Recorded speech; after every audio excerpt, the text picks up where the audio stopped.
So, buddy, you're a brave man, and we salute you.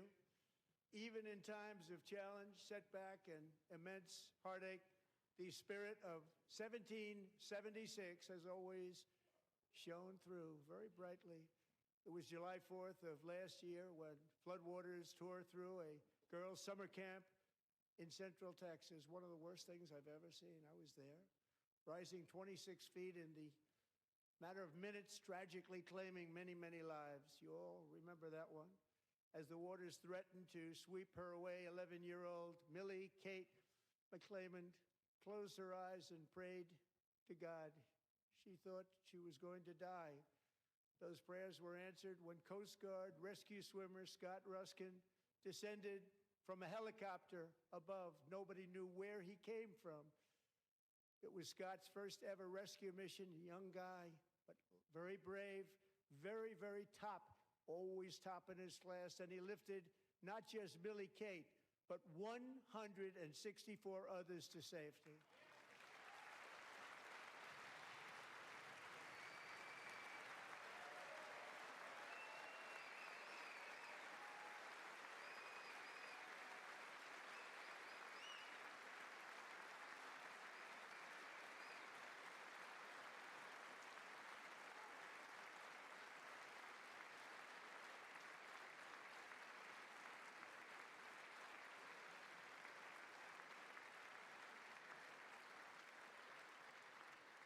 People watched Scott from a distance, and they couldn't believe what they were seeing. The winds were blowing, the rain was pouring, everything was going, and that rapid water, nobody's ever seen anything like it. They said, wow, that's something. Tonight, Scott and Millie Kate are here together, reunited for the very first time. Thank you, Scott, Millie Kate.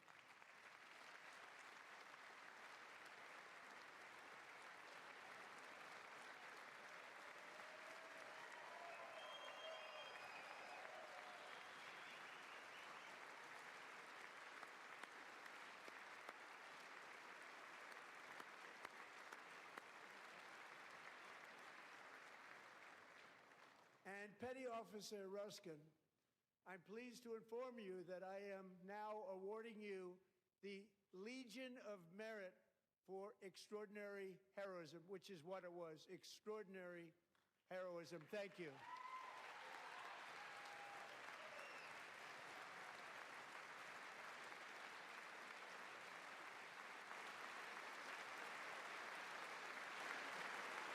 And I'd like to have the military aide to please come down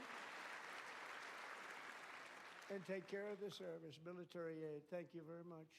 Take care of that very important service. Thank you very much. From 1776 to today, every generation of Americans has stepped forward to defend life, liberty, and the pursuit of happiness. And they're really doing it for the next generation. But now it's our turn. Together we're building a nation where every child has the chance to reach higher and go further, where government answers to the people, not the powerful, and where the interests of hardworking American citizens are always our first and ultimate concern. That is the debt we owe to the heroes who came before us, and that is the promise we must keep to America for our 250th year. Last year, I urged this Congress to begin the mission by passing the largest tax cuts in American history, and our Republican majorities delivered so beautifully. Thank you, Republicans.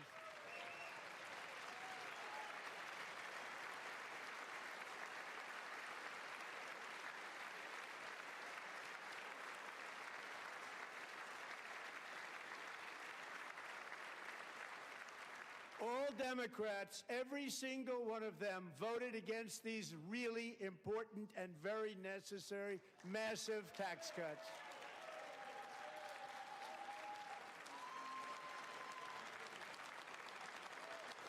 They wanted large-scale tax increases to hurt the people instead.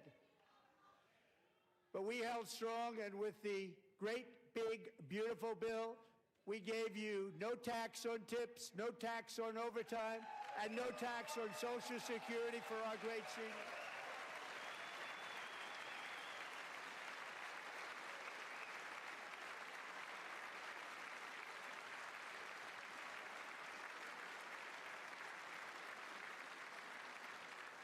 And we also made interest on auto loans tax deductible the first time, but only if the car is made in America.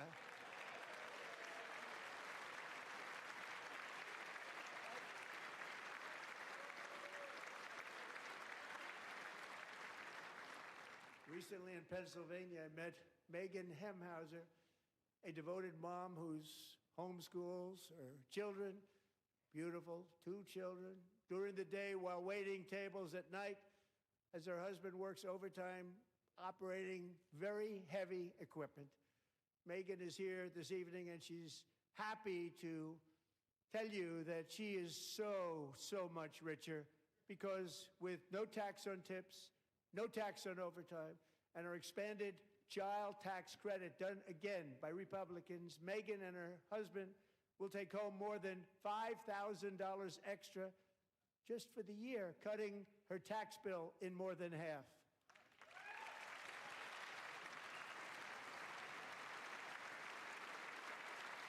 Megan, please stand up. We're fighting for you, Megan.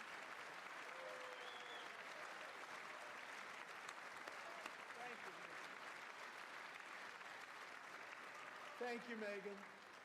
We're fighting for you, Megan. Under our bill, parents like Megan can also activate their children's brand new Trump accounts. And I didn't name it. I did not name that.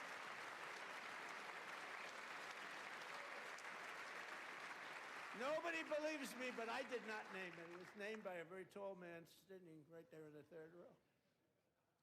Nice man, a good man. Tax-free investment accounts for every American child. This is something that's so special and has taken off and gone through the roof.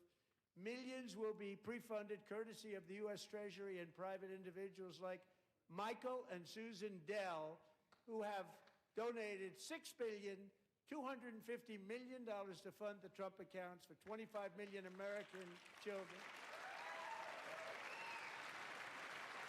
They're great people.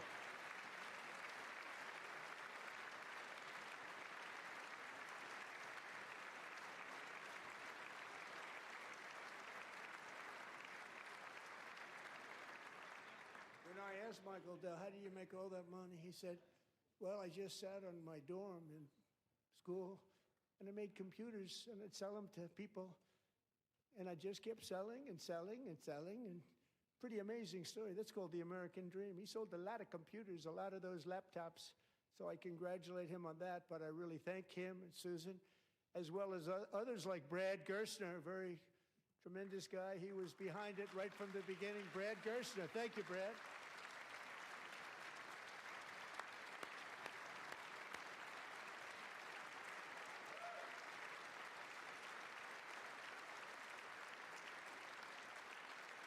So with modest additional contributions, these young people's accounts could grow to over $100,000 or more by the time they turn 18. Think of it. How much money is that for somebody that started with nothing? Over 100,000, could be much more than that. To make this investment in our children's future, go to trumpaccounts.gov, trumpaccounts.gov. And a lot of people are doing it. It's setting every record in the book. It's popular. They knew what it was going to take. I'm so proud of them. I'm so proud of the people that got it started.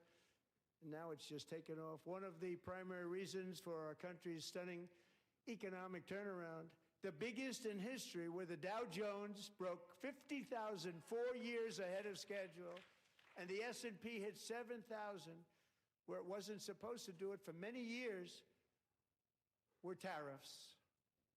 I used these tariffs, took in hundreds of billions of dollars to make great deals for our country, both economically and on a national security basis.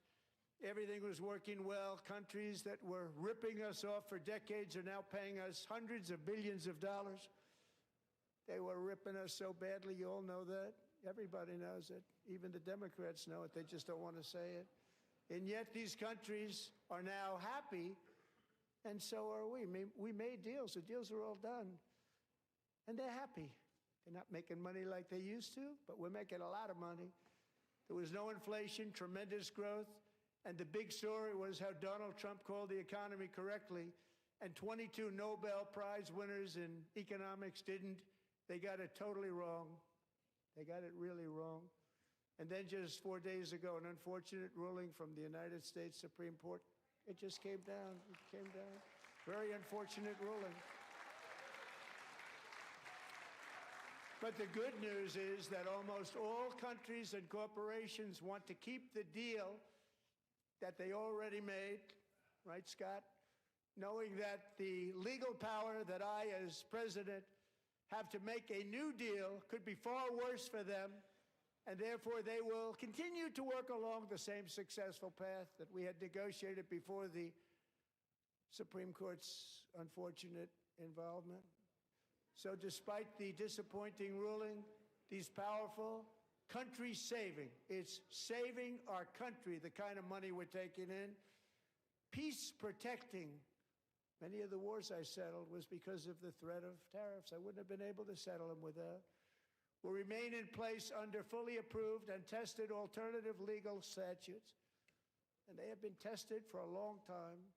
They're a little more complex, but they're actually probably better, leading to a solution that will be even stronger than before. Congressional action will not be necessary. It's already time-tested and approved. And as time goes by, I believe the tariffs paid for by foreign countries will, like in the past, substantially replace the modern-day system of income tax, taking a great financial burden off the people that I love.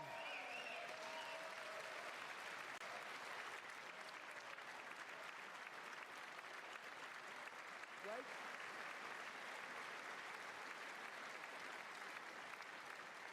Moving forward, factories, jobs, investment, and trillions of dollars will continue pouring into the United States of America because we finally have a president who puts America first. I put America first.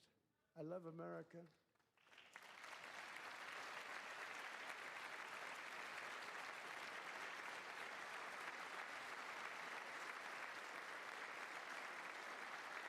For decades before I came along, we had the exact opposite. From trade to healthcare, from energy to immigration, everything was stolen and rigged in order to drain the wealth out of the productive, hardworking people who make our country great, who make our country run. Under Biden and his corrupt partners in Congress and beyond, it reached a breaking point with the Green New Scam, open borders for everyone. They poured in by the millions and millions from prisons, from mental institutions. They were murderers, 11,888 murders. They came into our country. You allowed that to happen. And record-setting inflation that cost the typical family $34,000 in just a speck of time. Now the same people in this chamber who voted for those disasters suddenly used the word affordability, a word. They just used it. Somebody gave it to them, knowing full well that they caused and created the increased prices that all of our citizens had to endure. You caused that problem. You caused that problem.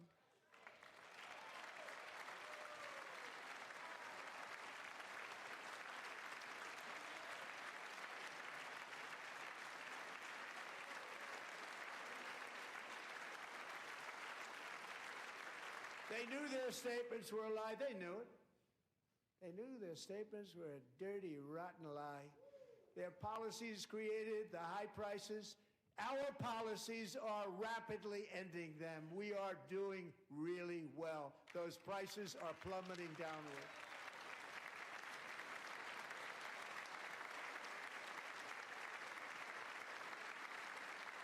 The price of eggs is down 60%, Madam Secretary. Thank you. The cost of chicken, butter, fruit, hotels, automobiles, rent is lower today than when I took office by a lot. And even beef, which was very high, is starting to come down significantly. Just hold on a little while. We're getting it down.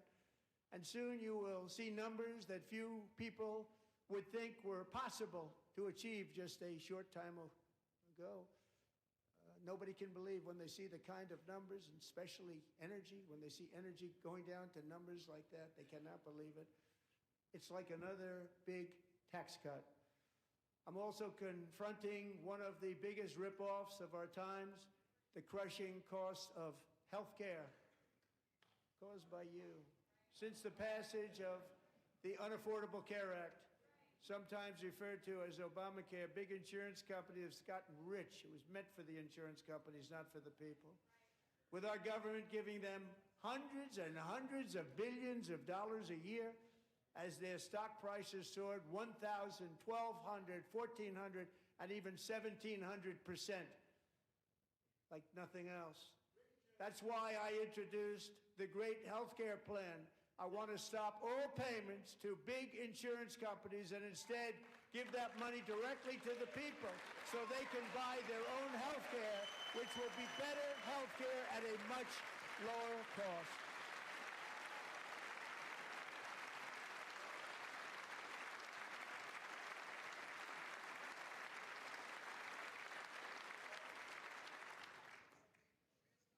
In addition, my plan requires maximum price transparency. That's a big deal. Sounds so simple, so big. And I did that in my first term, and the Democrats immediately terminated it with full knowledge that they were doing a very bad thing for the people. Costs were going to go way up, and that's what happened, and now I'm bringing them way down on health care and everything else. I'm also ending the wildly inflated cost of prescription drugs like has never happened before.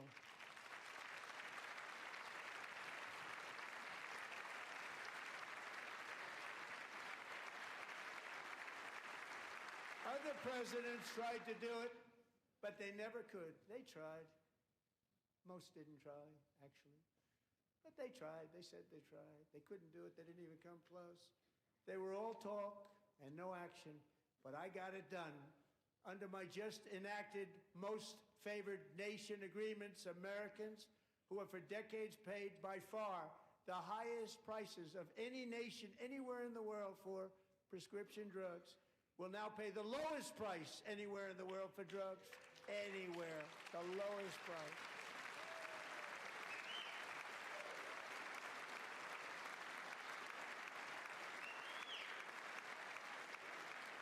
So in my first year of the second term,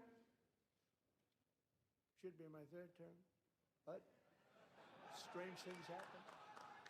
I took prescription drugs, a very big part of healthcare, from the highest price in the entire world to the lowest. That's a big achievement. The result is price differences of 300, 400, 500, 600% and more, all available right now at a new website called TrumpRx.gov. And I didn't name that one either, by the way.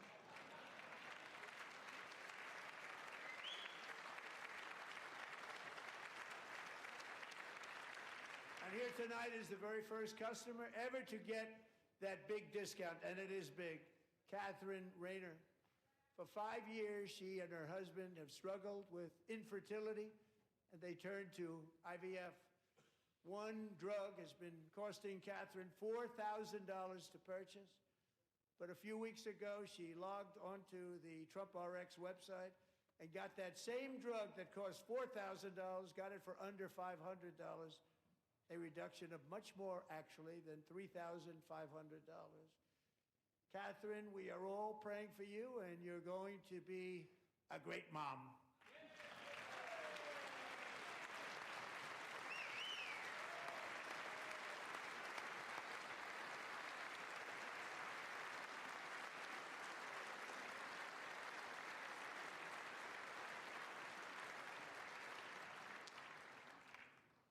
So now I'm calling on Congress to codify my most favored nation program into law. Now, the one thing, I'm not sure it matters because it's going to be very hard for somebody that comes along after me to say, let's raise drug prices by 700 or 800%.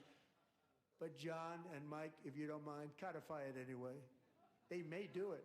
Codify it anyway. Thank you. Many Americans are also concerned that energy demand from AI data centers could unfairly drive up their electric utility bills. Tonight, I'm pleased to announce that I have negotiated the new rate Taxpayer Protection Pledge. You know what that is? We're telling the major tech companies that they have the obligation to provide for their own power needs. They can build their own power plants as part of their factory so that no one's prices will go up. And in many cases, prices of electricity will go down for the community, and very substantially down.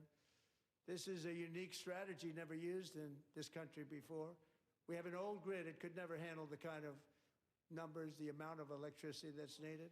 So I'm telling them they can build their own plant. They're going to produce their own electricity.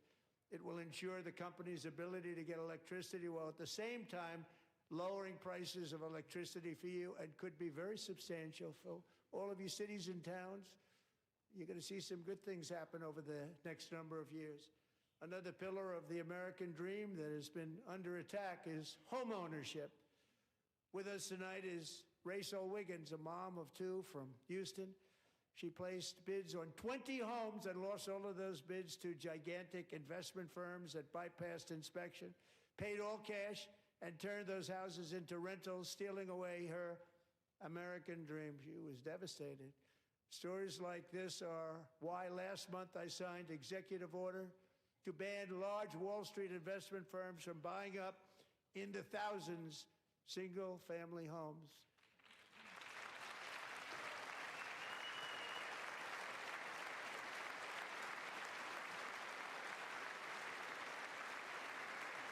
And now I'm asking Congress to make that ban permanent, because homes for people, really, that's what we want. We want homes for people, not for corporations. Corporations are doing just fine. Rachel, thank you very much. Good luck with your home. You'll get one soon.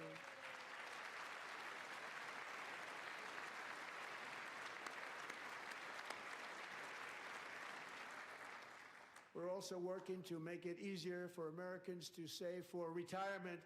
And under this administration, we will always protect Social Security and Medicare. They are not protecting it for our seniors. We will always protect Social Security, Medicare, Medicaid.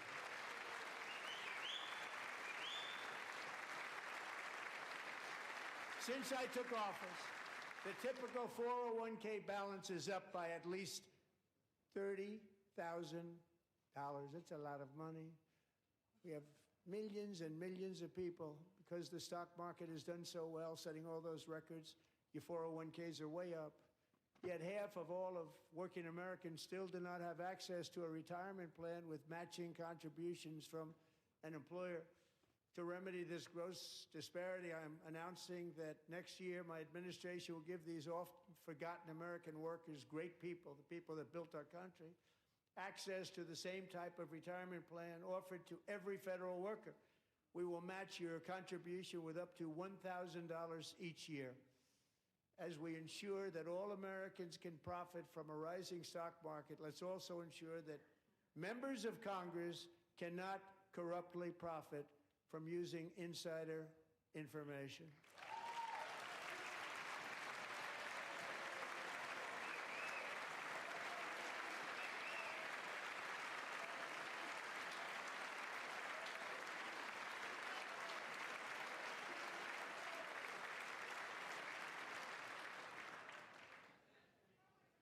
They stood up for that. I can't believe it.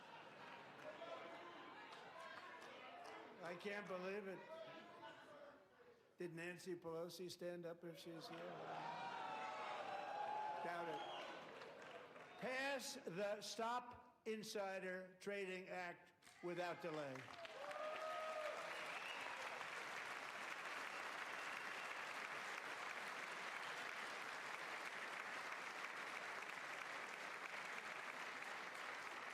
I wasn't sure if anybody even on this side was going to applaud for that. I'm very impressed. Thank you. I'm very impressed. But when it comes to the corruption that is plundering, it's plundering America.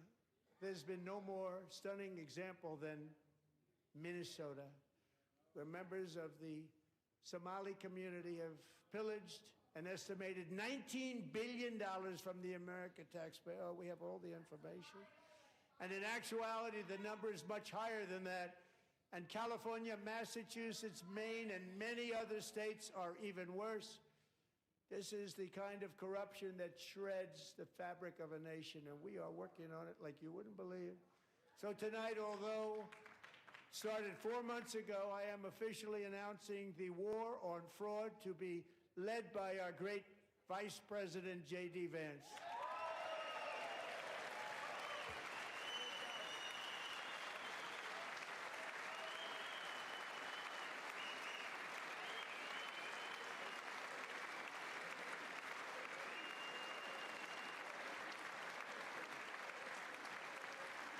We'll get it done. And if we're able to find enough of that fraud, we will actually have a balanced budget overnight. It'll go very quickly. That's the kind of money you're talking about. We'll balance our budget. The Somali pirates who ransacked Minnesota remind us that there are large parts of the world where bribery, corruption, and lawlessness are the norm, not the exception. Importing these cultures through unrestricted immigration and open borders brings those problems right here to the USA.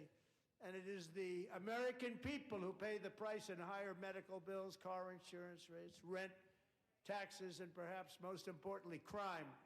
We will take care of this problem. We're going to take care of this problem. We are not playing games. Delilah.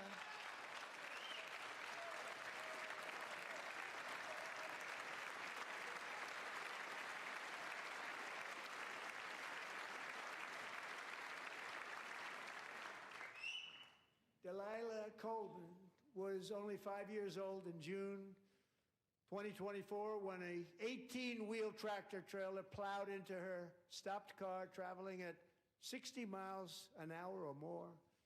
The driver was an illegal alien let in by Joe Biden and given a commercial driver's license by open borders politicians in California. Doctors said Delilah would never be able to walk or talk, have a good life. She wouldn't even be able to eat again. But against all odds, she is now in the first grade learning to walk. And she's here this evening with her dad, Marcus, a fantastic man. Delilah, please, you are a great inspiration. Please stand up.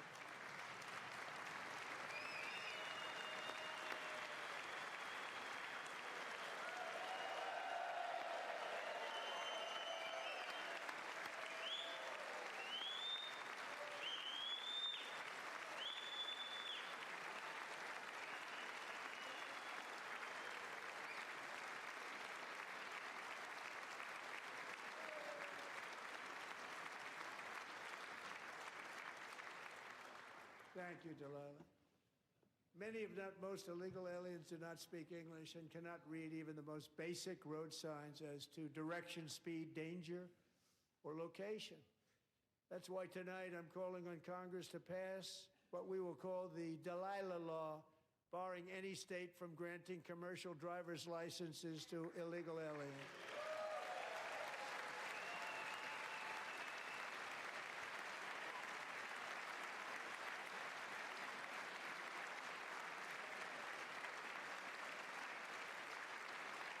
And yesterday, as you probably saw at the White House, I hosted a ceremony with Americans who lost their treasured loved ones to the scourge of illegal immigration. People came into our country, how we allowed this to happen with our open borders. These are the angel moms and families that for decades our government betrayed and our media totally ignored. It was terrible. Hard to believe, actually. In 2023, a 16-year-old high school cheerleader named Elizabeth Medina was supposed to perform in her town's Christmas parade, but she never arrived. Her mother, Jacqueline, went home to look for her, and she found her lying dead in a bathtub, bleeding profusely after being stabbed 25 times. Elizabeth's killer was a previously arrested illegal alien who had broken in and brutally extinguished the brightest light in her family's life, violently and viciously. Her heartbroken mother is in the gallery to remind everyone in this chamber exactly why we are deporting illegal alien criminals to our country at record numbers, and we're getting them the hell out of here fast. We don't want them.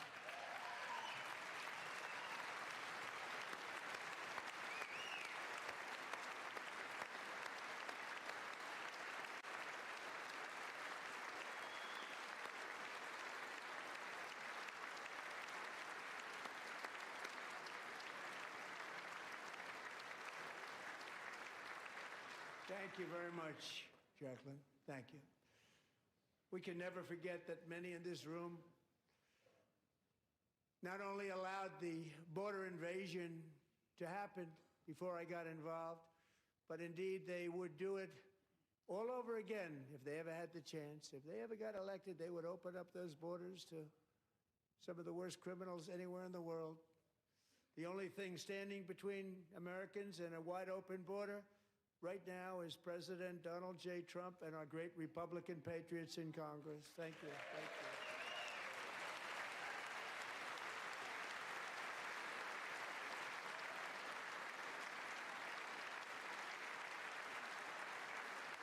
As we speak, Democrats in this chamber have cut off all funding for the Department of Homeland Security. It's all cut off. It's all cut off. They have instituted another Democrat shutdown, the first one costing us 2 points on GDP. 2 points we lost on GDP, which probably made them quite happy, actually. Now they have closed the agency responsible for protecting Americans from terrorists and murderers. Tonight I'm demanding the full and immediate restoration of all funding for the border security, homeland security of the United States, and also for helping people clean up their snow. We have no money because of the Democrats, and it would be nice. We'd love to give you a hand at cleaning it up, but you gave no money. Nobody's getting paid. It's a shame. So you have to think about it. We have, in case you didn't know, a pretty large snowstorm out there. One of the great things about the State of the Union is how it gives Americans the chance to see clearly what their representatives really believe. So tonight I'm inviting every legislator to join with my administration in reaffirming a fundamental principle. If you agree with this statement, then stand up and show your support. The first duty of the American government is to protect American citizens, not illegal aliens.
Isn't that a shame? You should be ashamed of yourself not standing up. You should be ashamed of yourself.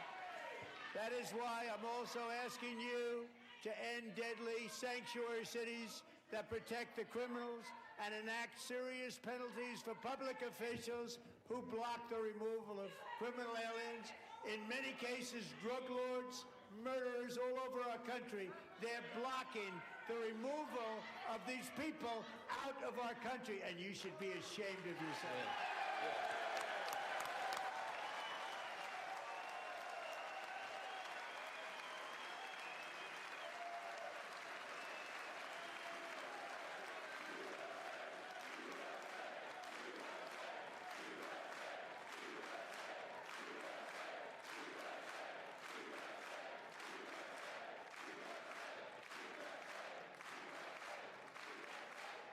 perhaps most importantly, I'm asking you to approve the Save America Act.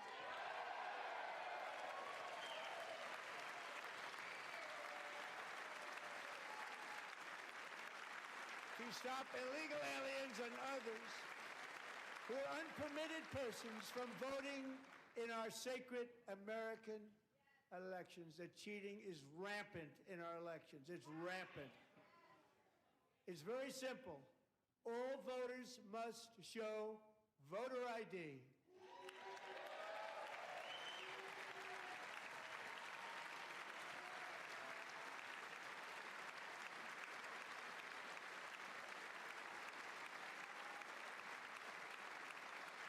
All voters must show proof of citizenship in order to vote.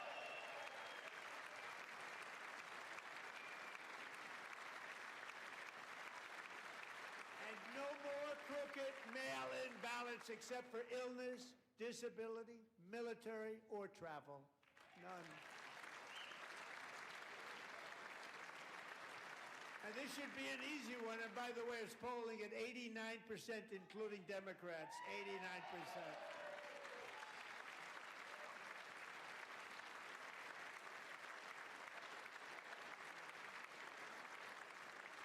And even the new communist mayor of New York City, I think he's a nice guy, actually. Speak to him a lot. Bad policy, but nice guy. Just said they want people to shovel snow. They got hit hard. Wants them to shovel snow, but if you apply for that job, you need to show 2 original forms of ID and a Social Security card. Yet they don't want identification for the greatest privilege of them all, voting in America. No, it's no good. No good. Both Republicans and Democrats overwhelmingly agree on the policy that we just enunciated.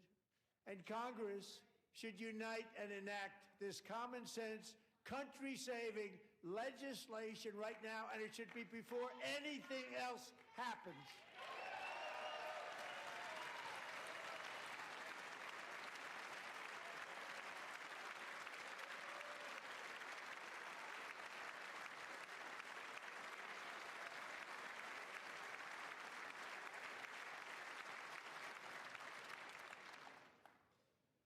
The reason they don't want to do it, why would anybody not want voter ID? One reason, because they want to cheat. There's only one reason.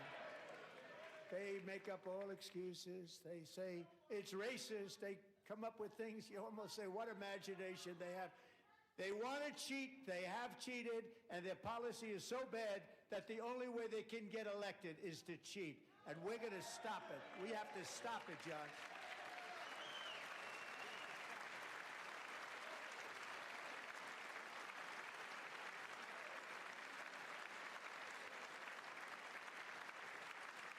And here is one more opportunity to show common sense in government. In the gallery tonight are Sage Blair and her mother, Michelle.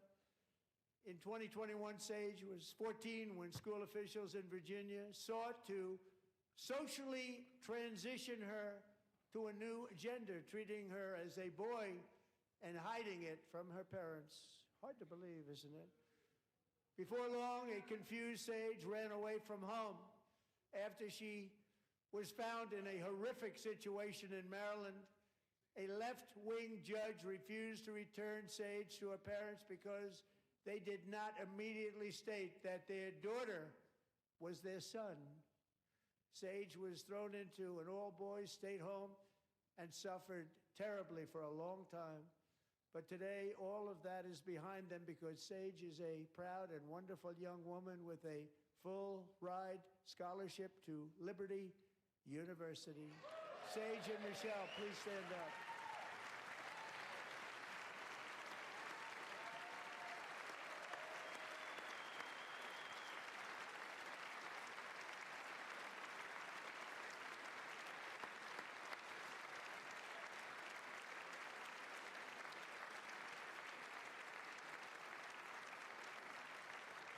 And thank you for your great bravery. And who can believe that we're even speaking about things like this? 15 years ago, if somebody was up here and said that, they'd say, what's wrong with him? But now we have to say it because it's going on all over numerous states without even telling the parents. But surely we can all agree no state can be allowed to rip children from their parents' arms and transition them to a new gender against the parents' will. Who would believe that we've been talking about this? We must ban it, and we must ban it immediately.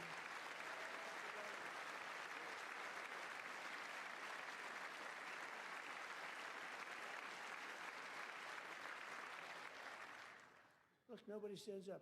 These people are crazy, I'm telling you. They're crazy.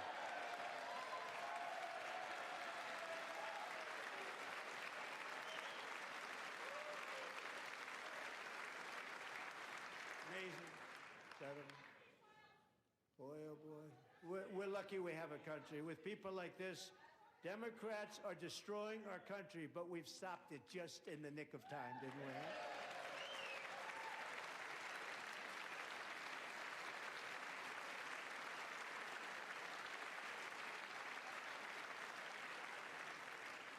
No one cares more about protecting America's youth than our wonderful First Lady, now a movie star. She's a movie star. Can you believe it? Who would have believed that? Over the past year, she has had an incredible impact championing AI legislation, advancing a landmark executive order on foster care, and helping secure $30 million to launch the Melania Trump Foster Youth to Independence Initiative. It's a tremendous, really a tremendous thing that happened and had a lot of bipartisan support. She gets much better bipartisan support than I do. I get none. She gets a lot. Someday you're going to have to tell me how you did that. And students and educators in every state have joined the First Lady's efforts in the presidential AI challenge, keeping America's next generation positioned to succeed and strongly succeed in the future. Tonight, we welcome two young people whose lives reflect the First Lady's impact, Sierra Burns and Everest Nevermont. Thank you both, and Melania, thank you. I know how hard you worked on it. Thank you very much.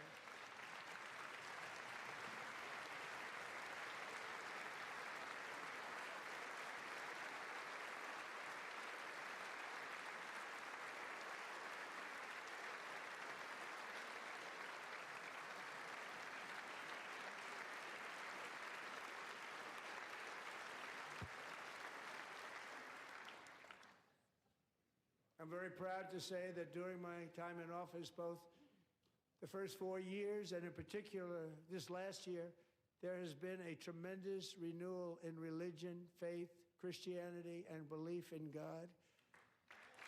Tremendous renewal.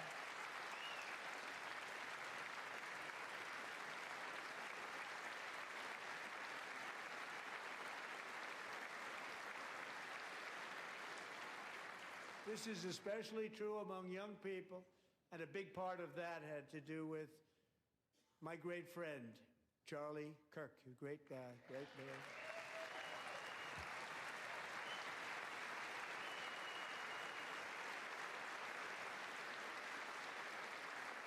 So last year, Charlie was violently murdered by an assassin and martyred, really martyred for his beliefs.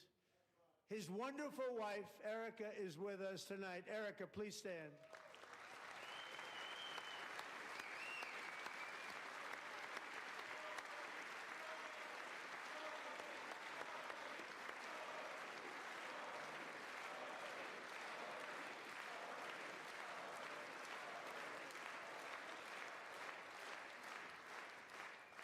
Thank you, Erica. Been through a lot. In Charlie's memory, we must all come together to reaffirm that America is one nation under God, and we must totally reject political violence of any kind.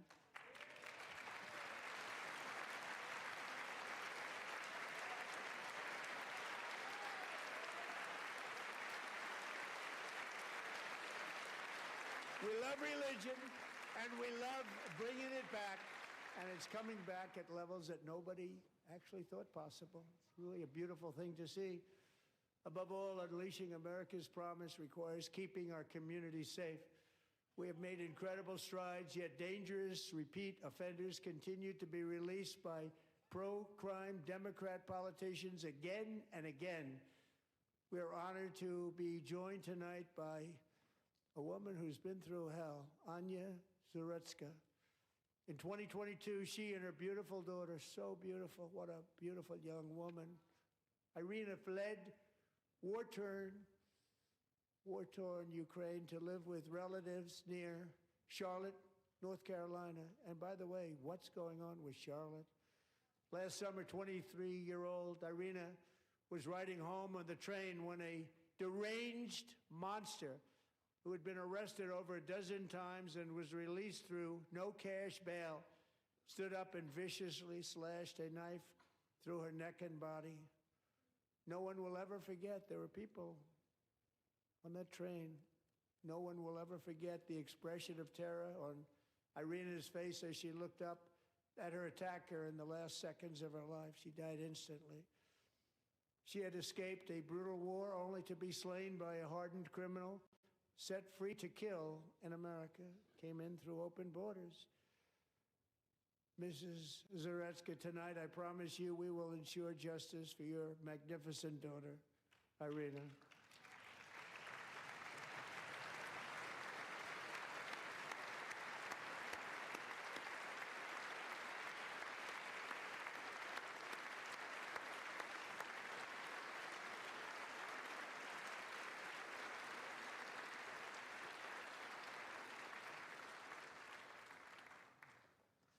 How do you not stand? How do you not stand? I'm asking this Congress to pass tough legislation to ensure that violent and dangerous repeat offenders are put behind bars, and importantly, that they stay there.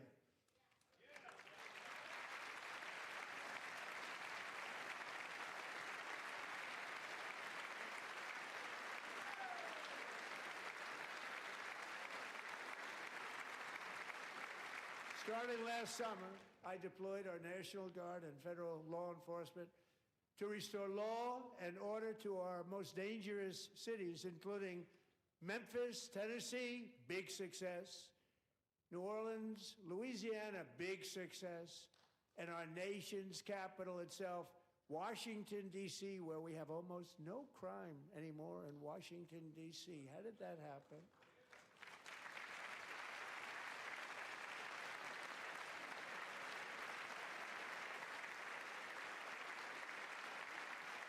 In fact, crime in Washington is now at the lowest level ever recorded, and murders in D.C. this January were down close to 100% from a year ago.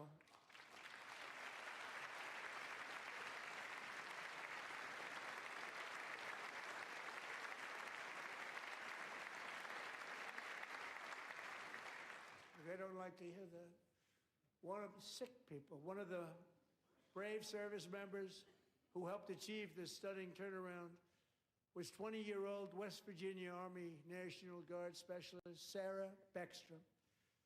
After a 4-month deployment, she voluntarily extended her service, and her rank was going to be lifted. She was doing so well. They were so proud of her.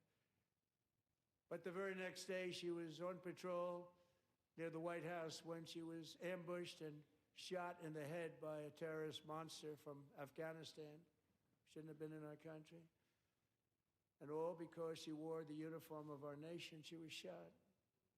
He traveled here because he didn't like people wearing our uniform. He was sick and deranged, shouldn't have been in our country. Sarah Beckstrom died in order to defend our capital, and we are honored to be joined by her wonderful parents, Gary and Eva Lee. Your daughter was a true American patriot, and she will be greatly missed. She was a great person. I saw reports on her. They've never seen anything like it.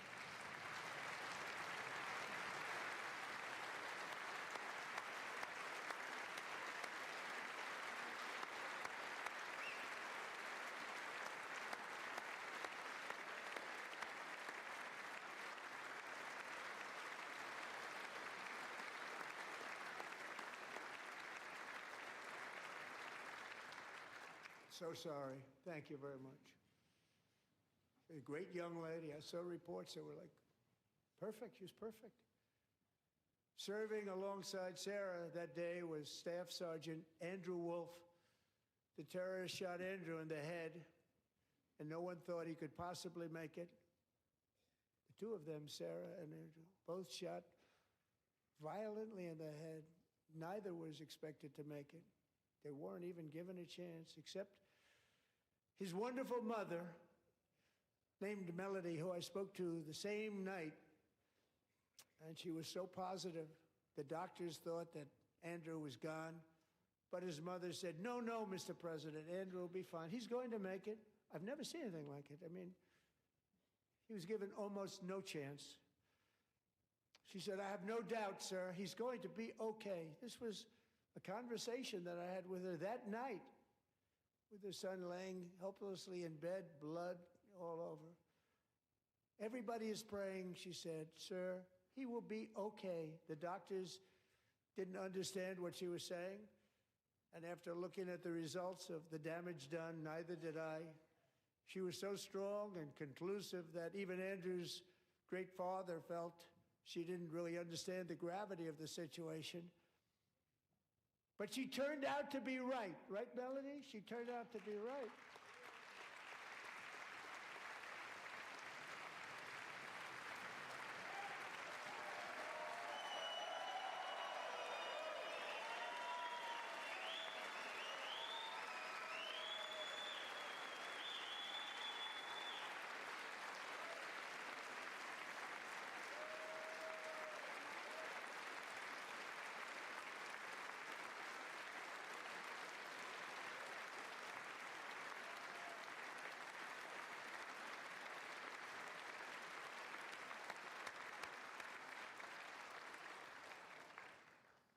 Amazing, actually. I said, where does this woman come from? She's the most positive person I've ever met. With God's help, Andrew has battled back from the edge of death, and we're talking about the edge of death, on his way to a miraculous recovery. He's got a little work to do, but he's doing great. Nice to see you. He's a good-looking guy. Nice to see you. Thanks, Andrew. Thank you very much.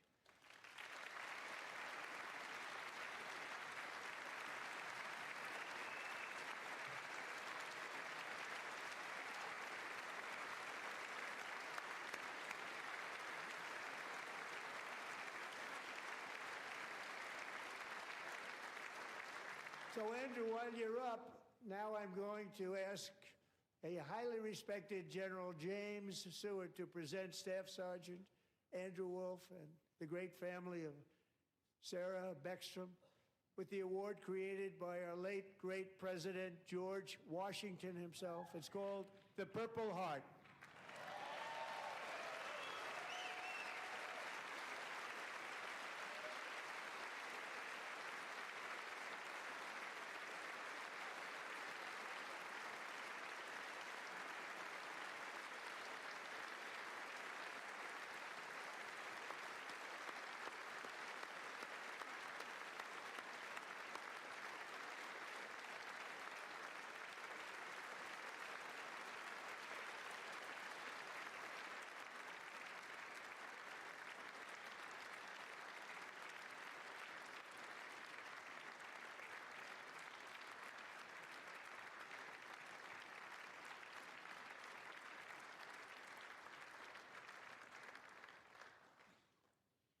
We love you all. Love you. We're proudly restoring safety for Americans at home, and we are also restoring security for Americans abroad. Our country has never been stronger. In my first 10 months, I ended 8 wars, including Cambodia. Isn't it funny? Sick people. Cambodia and Thailand, Pakistan and India. Would have been a nuclear war. 35 million people, said the Prime Minister of Pakistan, would have died if it were not for my involvement. Kosovo and Serbia, Israel and Iran, Egypt and Ethiopia, Armenia and Azerbaijan, the Congo and Rwanda, and of course the war in Gaza, which proceeds at a very low level. It's just about there. And I want to thank Steve Witkoff and Jared Kushner for your help. Thank you, Steve. Thank you, Jay.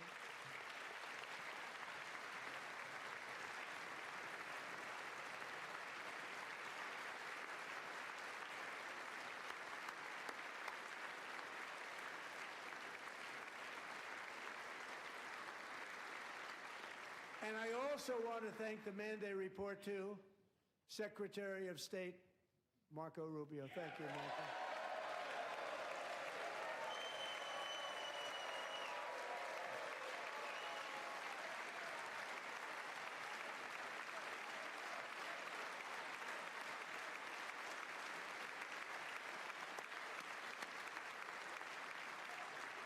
People don't like you. You know, Marco got 100% of the votes when he was in confirmation. I think our next one was about 54%. And some of the Democrats are now saying, I can't believe we approved that guy. And he said it's an honor that they feel that way, right, Marco? You have done a great job, great Secretary of State. I think he'll go down as the best ever.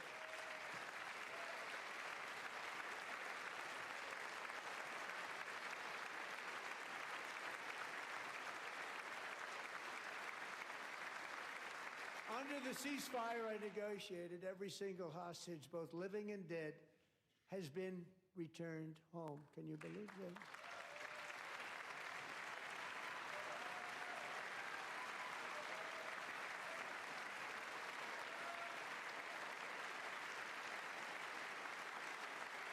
Nobody thought it was possible.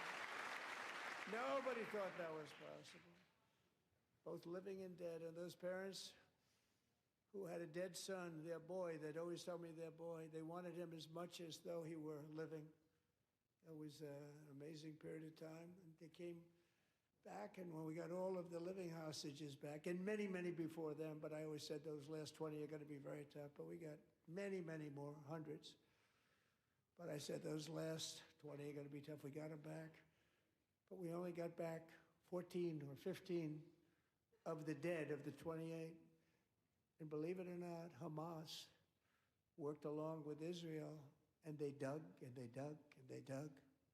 It's a tough thing to do, going through bodies all over, passing up 100 bodies sometimes for each one that they found.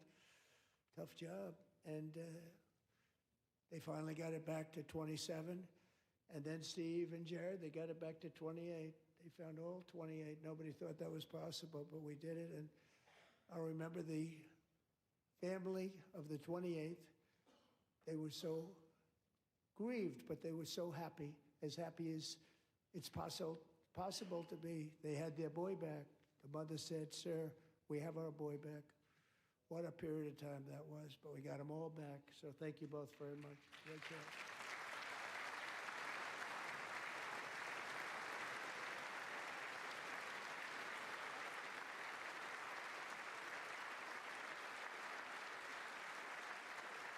And we're working very hard to end the ninth war, the killing and slaughter between Russia and Ukraine, where 25,000 soldiers are dying each and every month. Think of that, 25,000 soldiers are dying a month. A war which would have never happened if I were president. Would have never happened. As president, I will make peace wherever I can, but I will never hesitate to confront threats to America wherever we must. That's why in a breakthrough operation last June, the United States military obliterated Iran's nuclear weapons program with an attack on Iranian soil known as Operation Midnight Hammer.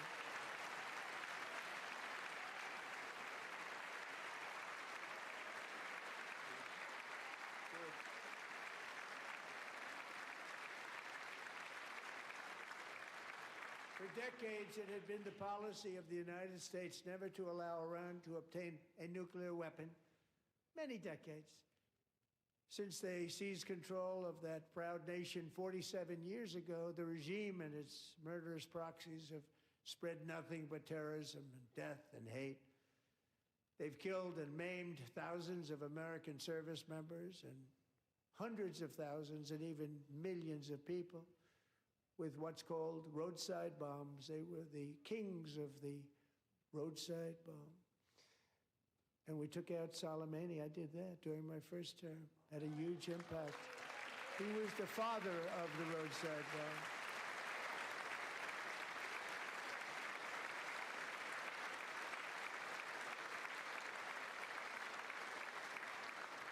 And just over the last couple of months with the protests, they've killed at least, it looks like 32,000 protesters, 32,000 protesters in their own country.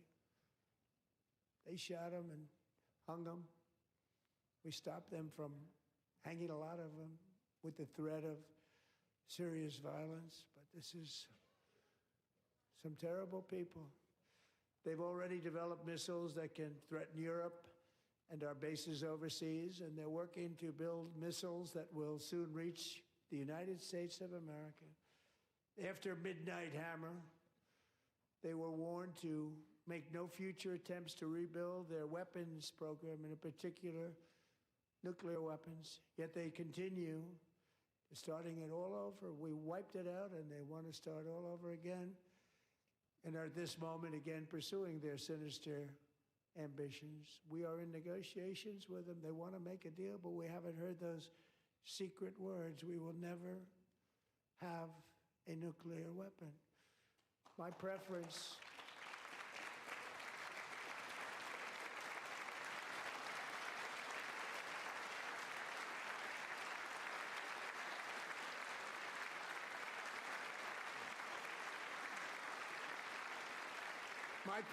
is to solve this problem through diplomacy.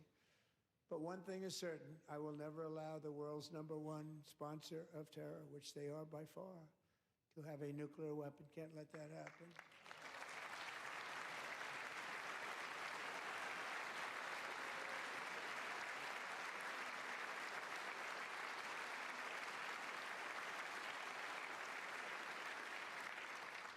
And no nation should ever doubt America's resolve.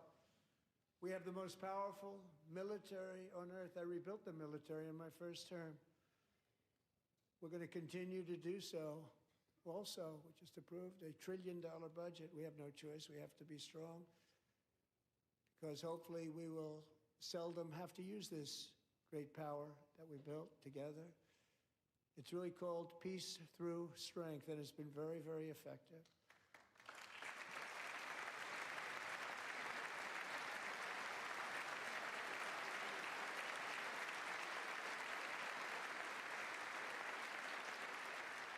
So thanks to Republicans in Congress, we're investing that record number of dollars, have no choice, in the United States Armed Forces. Also creating a lot of jobs, but we're not even doing it for that reason. Because as I said, we have more jobs, more people working today than ever before in the history of our country. And NATO countries are friends and allies. They are. They're our friends and they're our allies. Have just agreed, at my very strong request, to pay 5% of GDP for military defense rather than the 2%, which they weren't paying. We were paying for almost all of NATO. Now they're paying 5 as opposed to not paying 4.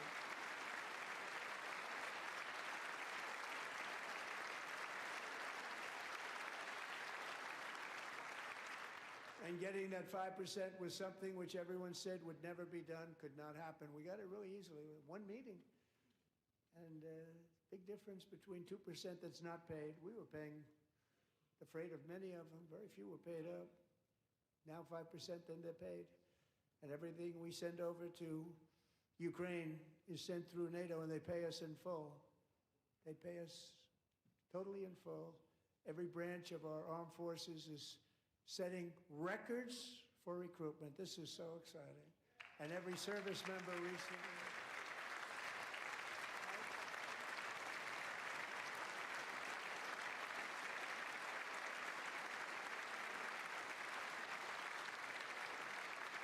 And every service member recently received a warrior dividend of $1,776.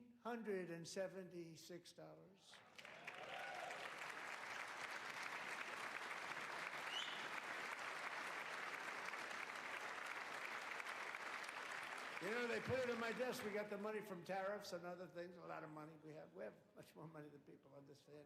Have to rebuild that program a little bit, but it won't take long. But we got the money, and it was $1,775, and they wanted my approval. And I said, what's the number? $1,775. I said, wait a minute. For $1 more, we can have $1,776. It's going to. I said, we're going to figure that. I never asked anybody if we could afford it. $1 more. I said $1,776. And I said, that's good. And I'll tell you what, our military, that was 4 months ago, our military, I never see a person in the military that doesn't thank me for it, so we're honored to do it. They deserve it. And we call it 1776. It was great. And we love our military. We love our law enforcement. We love our firemen. You know, the firemen don't get mentioned enough. We love our firemen. We're also...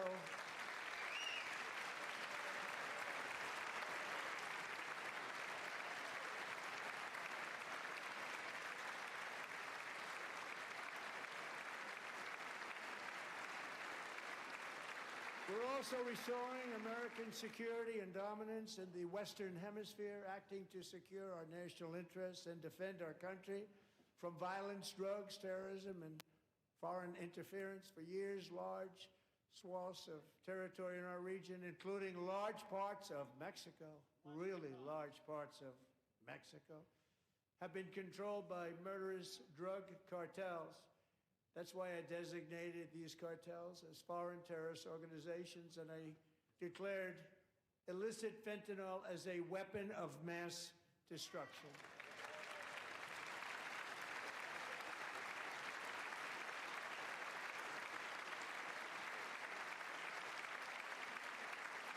And with our new military campaign, we have stopped record amounts of drugs coming into our country and virtually stopped it completely coming in by water or sea. You probably noticed that.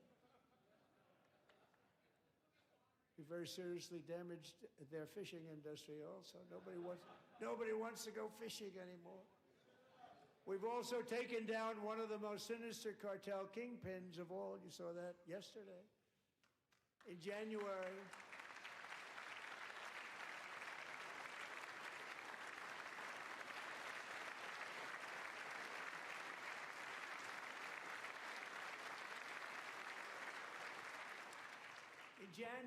elite American warriors carried out one of the most complex, spectacular feats of military competence and power in world history. No one's seen anything like it. Foreign leaders, I won't tell you who, called me and they said, very impressive, very impressive. They couldn't believe, they all watched. They saw what happened. This is a different fighting force that we had years ago when we fought to tie. No, it's a great fighting force. I'm so proud of it. Look at Space Force. Space Force is my baby. Because we did that, my baby. It's becoming so important.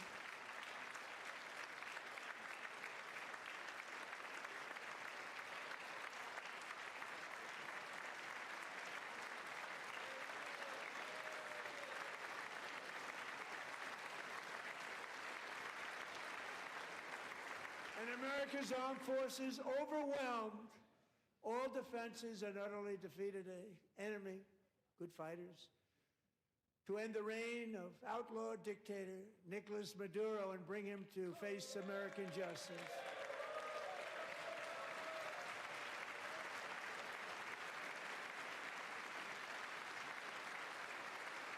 And this was an absolutely colossal victory for the security of the United States, and it also opens up a bright new beginning for the people of Venezuela. We're working closely with the new president of Venezuela, Delcy Rodriguez, to unleash extraordinary economic gains for both of our countries and to bring new hope to those who have suffered so terribly. They really did suffer. With us tonight is Alejandro Gonzalez. She grew up in a tight-knit Venezuelan family and was especially close to her beloved uncle Enrique. But after Enrique ran for office and opposed Maduro, he was kidnapped by Maduro's security forces and thrown into the regime's really infamous prison in Caracas. Alejandro feared she would never see her uncle again. She feared for her own life also. But since the raid, we have worked with the new leadership, and they have ordered the closure of that vile prison and released hundreds of political prisoners already. with more to come. Alejandro, I'm pleased to inform you that not only has your uncle been released, but he is here tonight. We brought him over to celebrate his freedom with you in person. Enrique, please come down.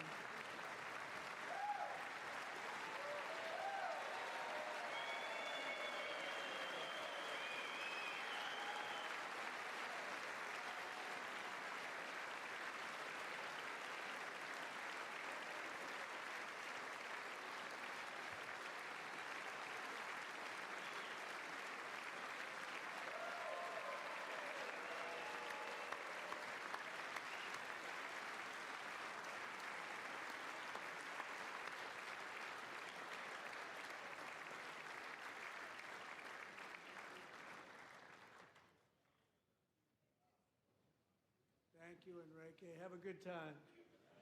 Nice to have you back, Enrique. There were many heroes on that January raid to capture Maduro. Really great heroes. It was very dangerous. They knew we were coming. They were all set. But the deeds of one warrior that night will live forever in the eternal chronicles of military valor. Chief Warrant Officer 5, Eric Slover, planned the mission and was the flight lead in the cockpit of the first helicopter, a big, beautiful, powerful helicopter. It was a massive Chinook carrying, as you can imagine, many, many American warfighters. Wearing the dog tags, his wife Amy had blessed with holy water before he left. She knew it was going to be a rough one.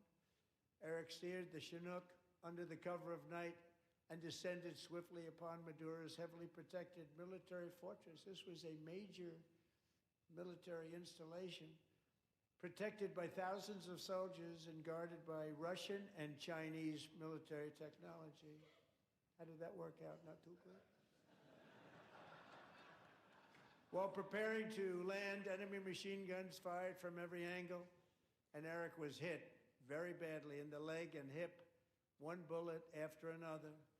He absorbed 4 agonizing shots, shredding his leg into numerous pieces. And yet, despite the fact that the use of his legs was vital to successful helicopter flight, legs are the most important part of flying a helicopter, to deliver the many commandos who would capture and detain Maduro was the only thing Eric was thinking about. Then, even as he was gushing blood, which was flowing back down the aisle, helicopter lands at a steep angle. The machine guns stood right in front of him. They were right in front of him, 2 machine gunners who escaped the wrath of the previous planes.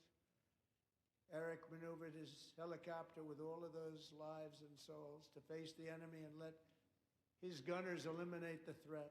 Turned the helicopter around so the gunners could take care of business, saving the lives of his fellow warriors from what could have been a catastrophic crash deep in enemy territory.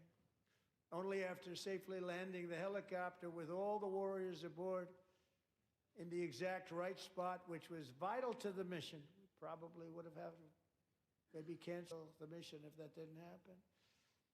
Eric told his co-pilot, also wounded but not as gravely, to take over. I'm about ready to pass out.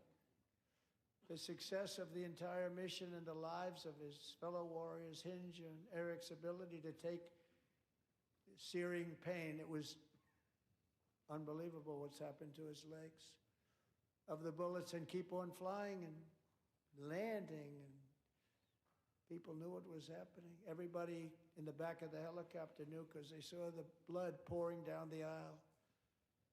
Chief Warrant Officer Slover is still recovering from his serious wounds, but I'm thrilled to say that he is here tonight with his wife, Amy, Eric, and Amy, come on in.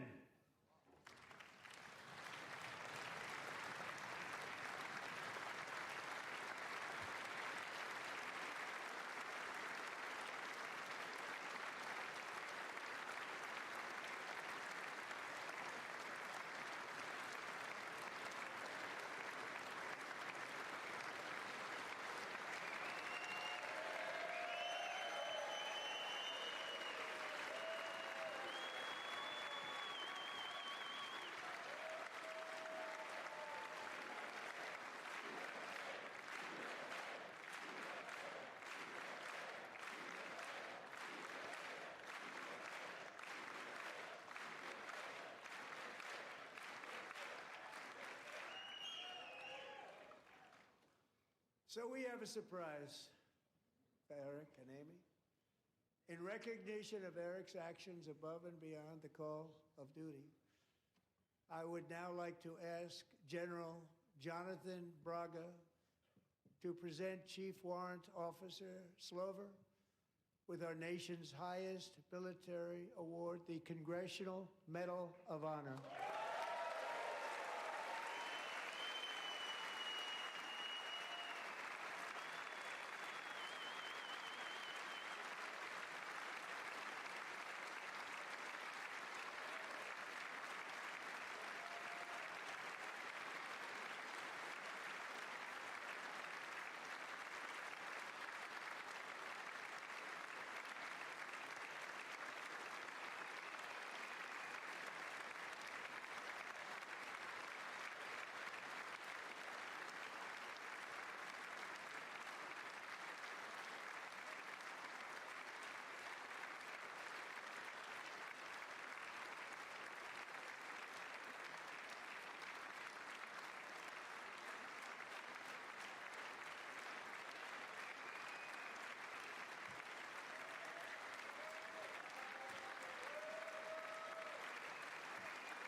Well, thank you very much, Eric and Amy. Great to get to know you. I met with them and with a lot of their fellow warriors at Fort Bragg recently. You notice the name Fort Bragg, we have it back, we brought it back. We won the First World War with it, the Second World War with it, and then they decided to change the name. So we changed it back. Everybody wanted to change back too. And 10 of Eric's fellow warriors from that incredible night of victory will also be receiving medals at a private ceremony that will soon be held at the White House. And Eric will be there.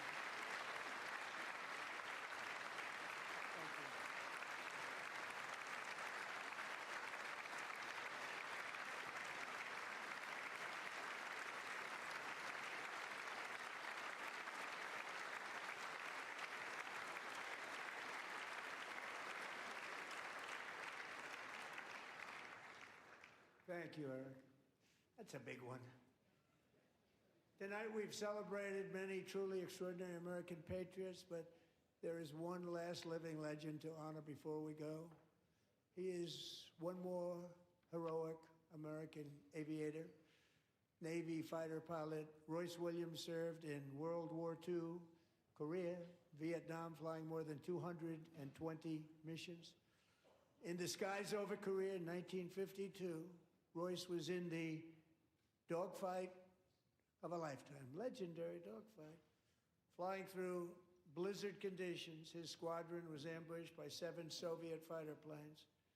It was his first aerial combat of the war, and despite being massively outnumbered and outgunned, Royce led the takedown of 4 enemy jets and almost destroyed the others, vanquishing his adversaries while taking 263 bullets to his own plane and being seriously hurt. His story was secret for over 50 years. He didn't even want to tell his wife, but the legend grew and grew. But tonight, at 100 years old, this brave Navy captain is finally getting the recognition he deserves. He was a legend long before this evening. Royce, please stand up, and I will ask the First Lady of the United States to present Captain Royce Williams with his Congressional Medal of Honor.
you, Royce, and thank you, Eric. I've always wanted the Congressional Medal of Honor, but I was informed I'm not allowed to give it to myself, and I wouldn't know why I'd be taking it, but if they ever open up that law, I will be there with you someday. But you know, that's our highest honor, Congressional Medal of Honor, and that's a big thing, and it's an honor to be in the same room with you. Thank you both very much, Eric. Thank you.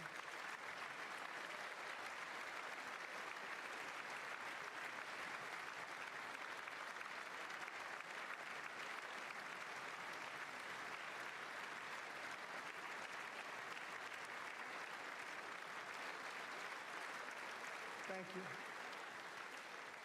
250 years is a long time in the life of a nation, but in another sense, it's really a mere moment in the eye of history.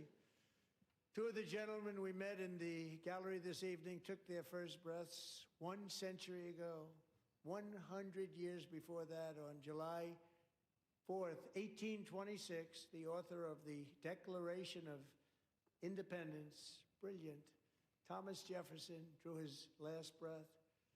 Just a single long human lifespan separates the giants who declared and won our independence from the heroes who stand among us tonight. Everything our nation has done, everything we have achieved, has been the work of those few great lifetimes. In those brief chapters, Americans built this nation from 13 humble colonies into the pinnacle of human civilization and human freedom, the strongest, wealthiest, most powerful, most successful nation in all of history. Americans ventured out across the daunting and dangerous continent. We carved paths through an unforgiving wilderness, settled a boundless frontier, and tamed the beautiful but very, very dangerous Wild West. From empty marshes and wide open plains, we raised up the world's greatest cities. Together, we mastered the world's mightiest industries and shattered history's monstrous tyrannies. And we liberated millions from the chains of fascism, communism, oppression, and terror. Americans lifted humanity into the skies on the wings of aluminum and steel. And then we launched mankind into the stars on rockets powered by sheer American will and unyielding American pride. We wired the globe with our ingenuity. We captivated the planet with American culture. And now we are pioneering the next great American breakthroughs that will change the entire world. All of this and so much more is the enduring legacy, unmatched glory of the hardworking patriots who built and defended this country and who still carry the hopes and freedoms on all of humanity's backs. For years they were forgotten, betrayed, and cast aside, but that great betrayal is over and they will never be forgotten again, because when the world needs courage, daring, vision, and inspiration, it is still turning to America. And when God needs a nation to work his miracles, he knows exactly who to ask. There is no challenge Americans cannot overcome, no frontier too vast for us to conquer, no dream too bold for us to chase, no horizon too distant for us to claim. For our destiny is written by the hand of providence, and these first 250 years were just the beginning. From the rugged border towns of Texas to the heartland villages of Michigan, from the sun-kissed shores of Florida to the endless fields of the Dakotas, and from the historic streets of Philadelphia to right here in our nation's capital, Washington, D.C., the golden age of America is upon us. The revolution that began in 1776 has not ended. It still continues because the flame of liberty and independence still burns in the heart of every American patriot. And our future will be bigger, better, brighter, bolder, and more glorious than ever before. Thank you, God bless you, and God bless America.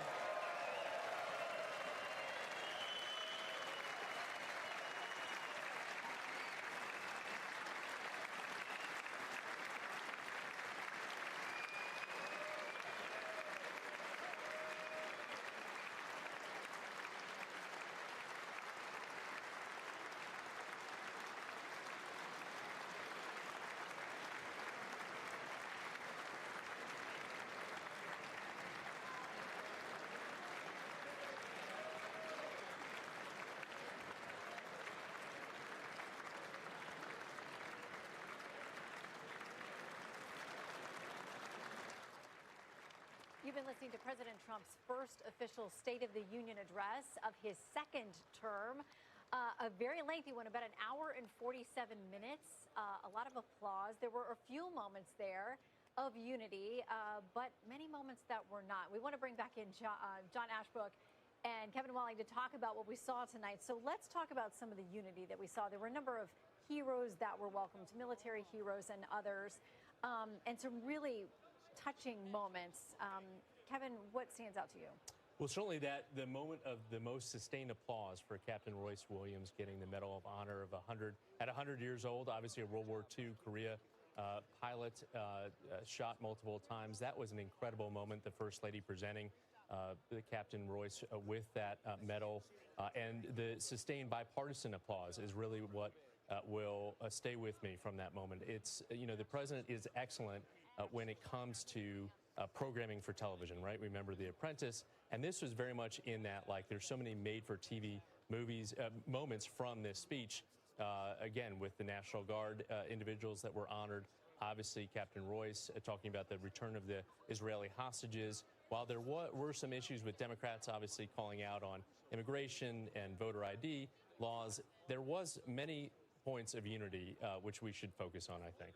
Yeah, and you mentioned the National Guardsmen, so we know that one was lost, Sarah, her parents were here, but Andrew, the young man, they were both shot in the head, not far from here in D.C., and his mother was insistent, Andrew's mother was insistent to the president that night, he's going to make it, people are praying for him, and she just had this faith, and to see him standing next to her tonight, that was, John, one of those moments where there was unity. Yeah, no question, Shannon. Very emotional moment. And I'm glad that he pointed them out, because these are the types of moments that often get overlooked, or they happen in the news and people tend to move on with their lives. President Trump brought them back to the surface tonight, and I was glad to see so many Democrats stand up and support some of these moments. I mean, another moment that I thought was very emotional, very touching, was when he recognized Irina Zatruska's mother. Of course, her daughter was tragically murdered in North Carolina months ago, and I thought that was another moment that stood out to me. Also, when he brought in the Venezuelan candidate, and that was a touching moment. So there was a lot on foreign policy, actually, in this speech. I mean, of course, he went through a lot of his wins over the last year and some of the things he's working on in the year ahead. But I also noticed John Fetterman stood on more than one occasion. Of course, the Pennsylvania senator. He did. Tonight, which is a little bit different for him. Before we go to our reporters, because I want to check in with them as well, we were looking to see if we would get a more full-throated explanation of what's going on with Iran, because there are a lot of questions about, the president talked about decimating their nuclear program, now preferring to be in talks of diplomacy with them. But there were a lot of folks who thought, John, that we needed to hear a full-throated explanation from the president, what our current strategy is, what the long-term plan is with Iran. He definitely touched on it, but not a ton of detail about what comes next. Yeah, he hasn't been shy about his vision for what he wants to accomplish in Iran. I mean, he talked about it over the last week, and I have full confidence that when he has what he wants to say and when it gets to that point, he's going to deliver something very special on that. I don't see that issue as something that you have to shoehorn into a speech like this, and I'm sure that he's going to have more to say in the week.